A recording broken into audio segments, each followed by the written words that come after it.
Kamusta kayo? And hello then to everyone watching from around the world. Welcome back to our London Autumn Walk series. Just came from Buckingham Palace and now we're entering St. James Park, one of the most beautiful and historic parks in London. This park is actually over 400 years old and is the oldest of all the royal parks in the city. Ang ganda ng panahon, sunny, cool, and perfect for a quiet weekend walk. Ayan no, may mga visitors feeding the ducks dito sa may grass. Ang daming ducks na lumalapit, sabay-sabay kumakain ng breadcrumbs. Ang cute nilang panoorin, the sound of their little steps on the grass, tapos may laughter sa paligid. Ang calm ng atmosphere. It actually reminds me of my childhood sa Holy Cross Memorial Park. We used to feed the koi fish and ducks sa pond. Simple lang pero ang saya nung feeling, yung bonding with family, feeding animals, enjoying nature. And it also reminds me of Burnham Park sa Baguio. Yung may lake, may mga ducks, and that peaceful vibe where people just walk, laugh, and breathe fresh air. Parang ganito rin, pero instead of pine trees, surrounded kami ng golden autumn leaves.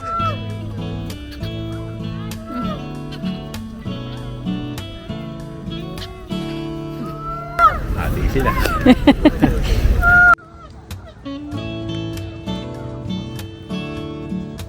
Oh look, may squirrel na gustong makishare sa pagkain. Ang kulit nilang panoorin.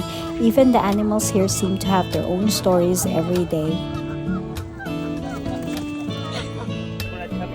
We stopped for a moment to enjoy this view. The lake looks like glass, the reflection is perfect, and the sky is that kind of blue that you only get in autumn. St. James Lake is actually artificial.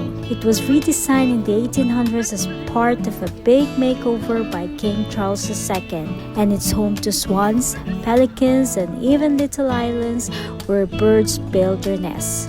Sarap mag-unwind after a full week of work. Kayo ba? Do you take time for yourself to just pause, breathe, and enjoy the moment? Now, as we walk along, you can see the trees are still mostly green, but you can see the shades of gold and orange slowly creeping in. Quiet sign that autumn's really here. Most of the trees here are London plane trees. Yan yung mga malalaking puno na nagbabalat yung outer layer ng kahoy nila, showing light green and cream colors underneath. They're super common in London kasi matibay sila. They can survive pollution and city life during autumn. Nagiging gold and orange ang mga dahon. You also have maple, oaks, and chestnut trees adding to the mix of colors. I think these pigeons are flocking together because they have a few breadcrumbs too. It is really nice here. Everyone is chilling out and enjoying the sunshine. It's a perfect spot to unwind and enjoy autumn vibes.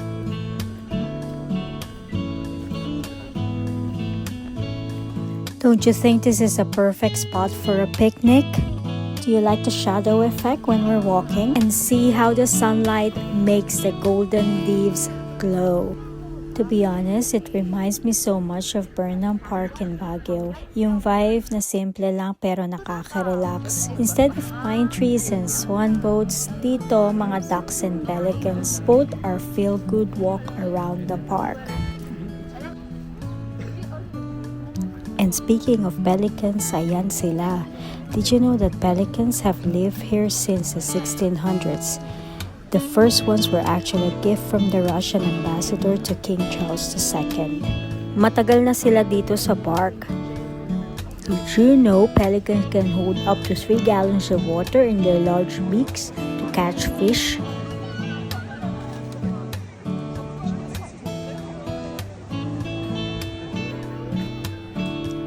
Look at this massive tree, towering over everything.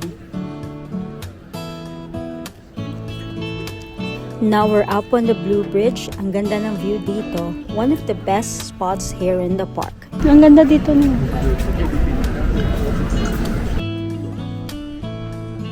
From here, you can see the whole lake stretching out. And also, mas kita natin yung mga pelicans. Nakakatuwa silang panoorin. Ang galing din kasi every corner here feels like a postcard.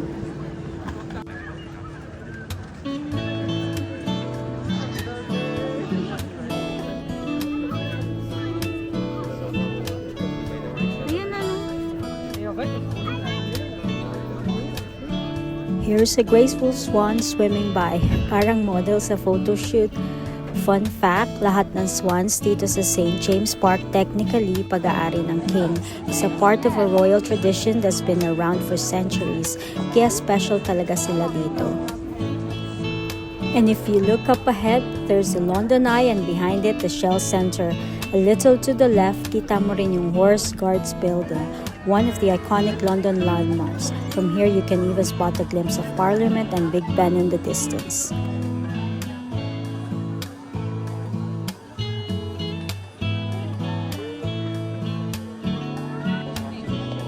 And here they are, more ducks just chilling on the lake. Parang sanay na talaga sila sa camera.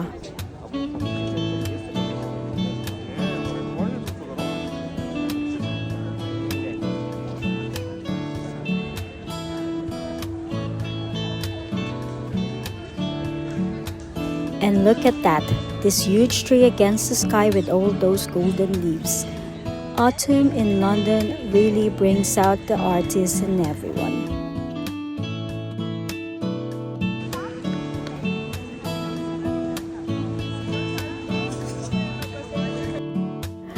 If you're still here watching, salamat po. Comment mo naman below kung saan mo gustong mag-autumn walk kung ikaw ang nandito sa London. It's really nice here. It's good we have technology to capture these moments. A food for the thought.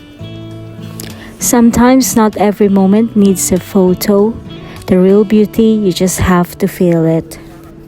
In Tagalog, minsan hindi lahat ng moments kailangan i-capture. Ang tunay na ganda, ramdam mo lang. As we near the end of our walk, we pass by this sign showing the wildlife in St. James Park.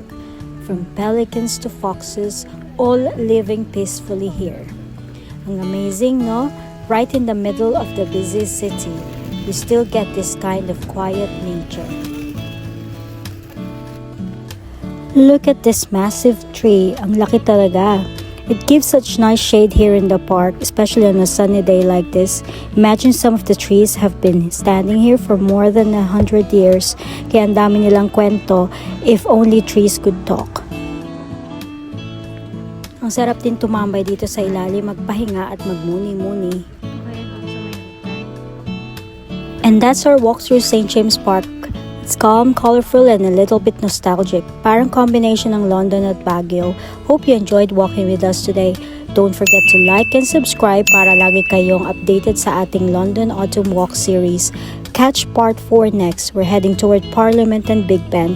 Comment below kung alin sa park scenes ang pinaka na-enjoy ninyo and reminded you of somewhere in the Philippines. Maraming salamat for watching. See you in the next episode. Stay joyful, everyone. Bye!